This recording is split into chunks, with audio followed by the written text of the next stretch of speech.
Hindi nga makakapayag itong si Carlos na makulong ang kanyang anak na si Zoe.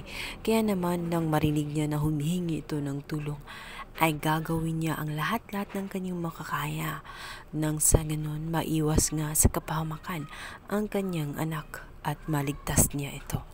Tulungan nga niya itong si Moira na makalapas ng ibang bansa at nang sa ganun tuluyan ito makatakas.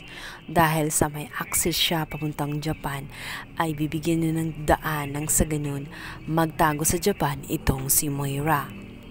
Naman nang sumunod na mga araw, dito na nga nila isinasagawa ang kanilang mga plano. Alam nila na kailangan na nilang magmamadali sapagkat sa oras nga na ibaba na ang warrant of arrest ay tuluyan na ngang makukulong itong si Moira dahil yun na lang ang inaantay. Kaya naman bago pa mangyari yun, dapat nakalabas na nga itong si Moira papunta sa ibang bansa. Isang gabi, habang natutulog nga itong si Lynette, ay bigla na lamang siyang naalimpungatan.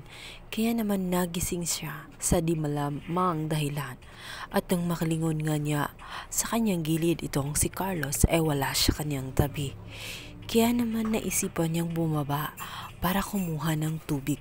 Nagtitrigger kasi ang kanyang trauma sa oras na makita niya na mag-isa lamang siya sa loob ng bahay. Lagi niyang naaalala ang nakaraan kung saan nagkakaroon nga siya ng trauma. Maya-maya pa ay nakita niyang nagro-ring ang telepono ni Carlos. Nakita niyang naiwan pala ito sa lamesa sa sala. Agad niyang hinayaan lamang niya ito na tumunog. At nakita niya kasing si Zoe ang tumatawag rito. Maya-maya, namatay nga sa pagro-ring ang cellphone na yun at agad niyang inusisa kung ano yung mga text na naroon sa cellphone ni Carlos. Doon niya natuklasan ang mga plano nila. Dito nga sinabi ni Zoe na nakahanda na umano silang mag-ina at nag-aantay sila ngayon sa airport para tuluyan na nga makalabas sa ibang bansa. Nagulat man si Lynette sa kanyang mga natuklasan, ngunit mas nagulat siya dahil nasabi na rin ni Zoe ang daddy. Ibig sabihin ay talagang ama ni Zoe itong si Carlos. Ditong niya ngayon napag-alaman na matagal na pala siyang niloloko nitong si Carlos. Ilang beses na nagpapalusot lamang itong si Carlos sa kanya at siya naman ay nagbubulag-bulagan na lang.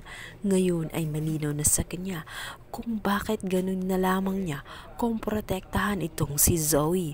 May mga pagkakataon pa nga mas kinakampihan ni Carlos si Zoe kaysa kay Annalyn na kanyang anak. Alam niyang babalikan ni Carlos ang kanyang cellphone, kaya naman nagkunwari lang itong si Lynette na walang nalalaman.